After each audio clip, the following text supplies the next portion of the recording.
Hi everyone, welcome back to our channel. Bex here today to do the book addiction tag.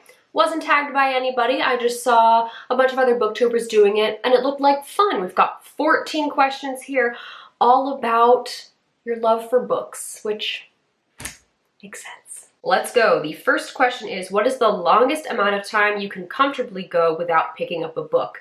I'd say it's probably 3 days.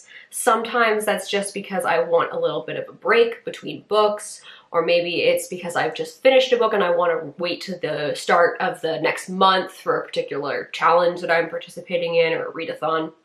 But anything more than 3 days, I usually start to feel like, okay, what's my next read? What am I gonna pick up now? Because yeah, every once in a while, I wanna not read for a few days.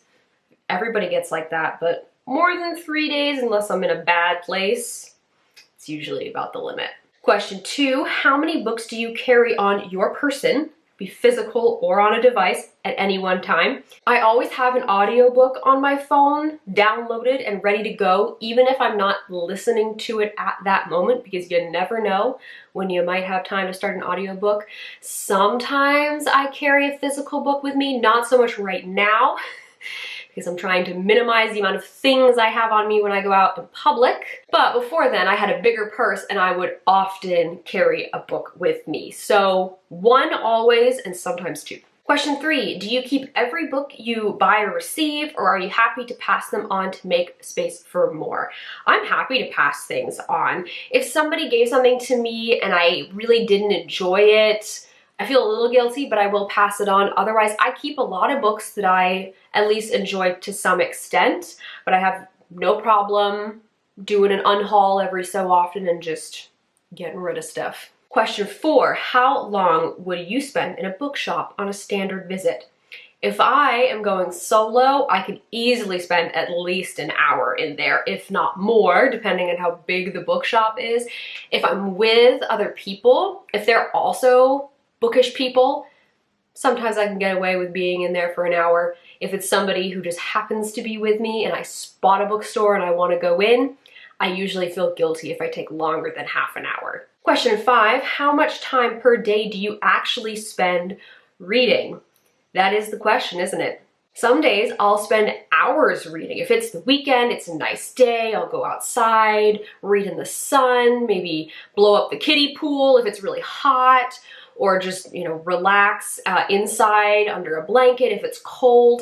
And then there are other days where I don't read at all. It really varies a lot. There are some days where I will go a couple days without reading, or I'll only read a chapter and maybe that's 20 minutes. And hey, it's better than nothing, right? Question 6, where does the task picking up a book appear on your daily to-do list? I know some people are really good about prioritizing reading, and that is something that I tell people if they ask me how I read so much, as I say, well, I prioritize reading. And that is true to some extent, but reading a book actually falls pretty low on my daily to-do list, just because if I do have other things I want to get done and I'm trying to sit down and relax and read, my mind is distracted. I'm too busy thinking about the other things that I need to get done. So reading for me either usually happens like first thing in the morning if it's a weekend and I know I have lots of time to get stuff done, or it happens in the afternoon and evening when I've gotten everything else that I wanted to do that day taken care of. Question 7, how many books do you reckon you own in total, including ebooks? I don't actually own any ebooks. I don't really care to read in that format, so don't worry about those. In terms of physical books, this bookshelf here is mostly TBR, and I'm up to like 87 on there, plus there's some extra at the top that I have read before, but I want to reread, so add another 10. I've got a bunch of read books over here where you can't see, so that's gotta be at least another 50 or 60. And then I have a bunch of books that are still in my childhood bedroom with my parents, like a few bookshelves full. So I'm gonna say between 300 and 350 books. I wish I could have everything in one location, but alas, trying to move books across a country border can be a little difficult. You only have so much space in your car, right? And I do want to keep a lot of those books. I've unhauled a lot of stuff from my childhood bedroom, but I still have a bunch that I wish I could bring here. Question 8, approximately how often do you bring up books in conversation? If I'm not prompted, Not that often, maybe like 20% of the time. I'm certainly not somebody that will barge in on a conversation and say, oh yeah, I read a book about that thing, or oh, you should read this book. That's not usually my tendency. If somebody brings it up naturally, I'll be happy to talk about books for a long time. And I do have friends that will talk about books because they also like to read. But generally, probably only 20% of the time. Question 9, what is the biggest book, page count wise, you have finished reading? I have actually read War and Peace. Technically, I listened to the audiobook, but page-wise, it's 1,273 pages. As an audiobook, it was approximately 61 hours. I listened to this first year of university. I had some Audible credits, and at that time, I was of the mentality that I wanted the most bang for my buck. So I wanted to put those credits to good use. So I needed 2 credits, I believe, because it was so long. But I felt like 61 hours, like I was getting my credits worth on that.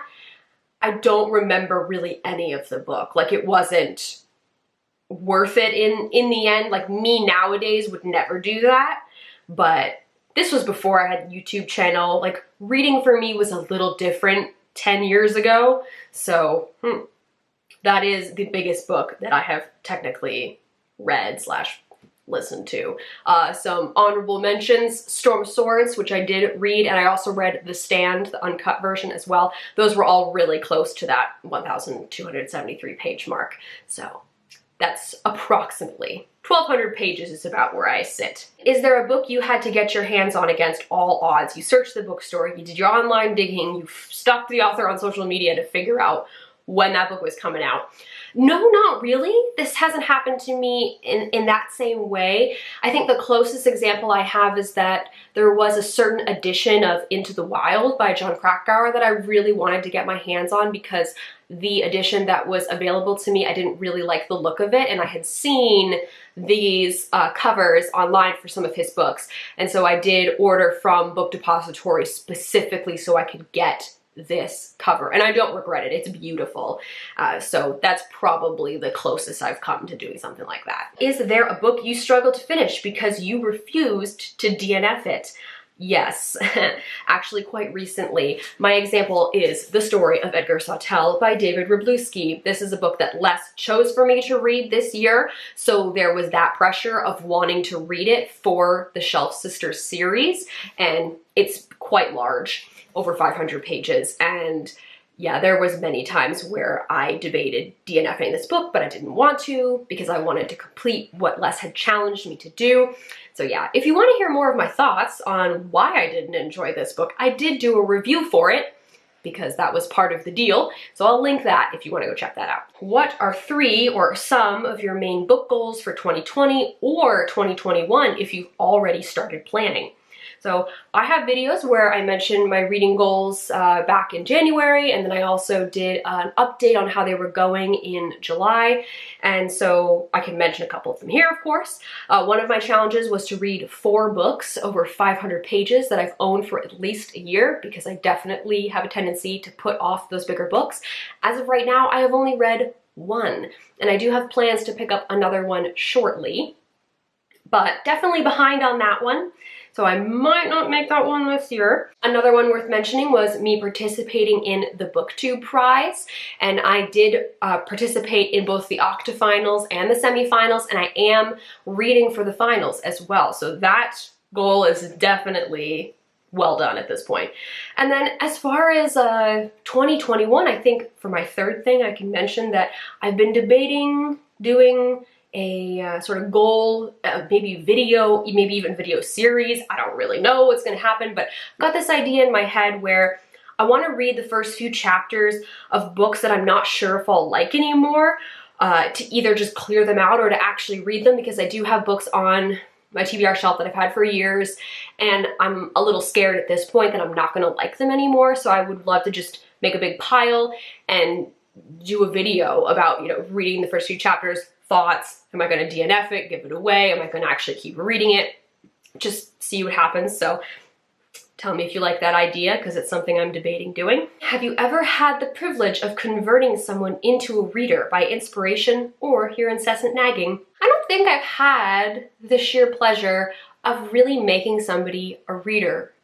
I am friends with a lot of people that are already readers, and so I don't need to convince them. They don't necessarily read as much as me. Some of them read more than me. They don't have YouTube channels, but they really enjoy reading. My sister's a big reader. Even my mom, she loves reading. She just doesn't read that many books in a year. I'd say my boyfriend is really the exception to this. He used to be a reader when he was younger, but high school kind of ruined reading for him. And although he has started some books since we've been together, he has never completed a book in the entire time we've been together, and we've been together for 6.5 years at this point. So I don't know if it's ever gonna happen. I don't think I'm gonna convert him at this point if I haven't already. So I have not had the privilege of converting someone, but that's mostly because I'm surrounded by people that already like to read. And the last question, describe what books mean to you in 5 words. I said, a vast source of knowledge. That's really why I read, is to learn, to grow my knowledge, and that's a lot of the reason why I like nonfiction books, because there is so much to learn there. But this can also be applied to fiction books as well, reading about other people's experiences, hearing about what it's like to live in this different place, this different country with this familial experience, or whatever it may be, historical fiction. Even if it's not the same sort of learning with a nonfiction book, there's still some knowledge to be gained there. And I just love that there's all that possibility out there for learning different things. If you have any comments on my answers, or you want to share one of your answers for one of the questions, you can do so in the comments down below. As always, all of our links are in the down bar. You can go check those out if you feel so inclined. Thank you guys very much for watching, and I'll see you later.